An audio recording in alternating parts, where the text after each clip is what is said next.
Hello అందరికీ. గ్రహణం టైంలో చాలా మంది ఇళ్లల్లో ఆలయాల్లో గరిక ఉపయోగించడం చూసే ఉంటారు. అసలు దీన్ని ఎందుకు వాడతారో తెలుసా?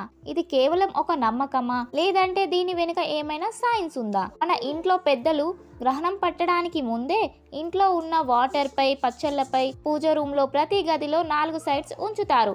ఇలా ఎందుకు చేస్తారంటే పురాణాల ప్రకారం గరిక అమృతం నుండి పుట్టిందని నమ్ముతారు. దీనికి పవిత్రత చాలా ఎక్కువగా ఉంటుంది. గ్రహణం సమయంలో వచ్చే నెగిటివ్ ఎనర్జీని అడ్డుకునే శక్తి గరికకు ఉంది. గ్రహణ ప్రభావం వల్ల వెదర్లో చాలా మార్పులు వస్తాయి. దీనివల్ల బ్యాక్టీరియా పెరిగి ఆహారం, నీరు త్వరగా కలుషితమయ్యే ఛాన్స్ ఉంది. గరిక ఒక న్యాచురల్ ఫిల్టర్లా పనిచేస్తుంది. దీనికి బ్యాక్టీరియాని చంపే న్యాచురల్ పవర్ ఉందని సైంటిస్టులు చేసిన రీసెర్చ్లో తేలింది. మన సనాతన ధర్మం చెప్పే ప్రతి విషయం వెనుక ఒక సైంటిఫిక్ రీజన్ ఉంటుంది. ఇది మూఢనమ్మకం కాదు, సైన్స్ అని అందరికీ తెలిసేలా షేర్ చేయండి. ఇలాంటి మరిన్ని వీడియోస్ కోసం నా ఛానల్ని సబ్స్క్రైబ్ చేసుకోండి. Thank you for watching.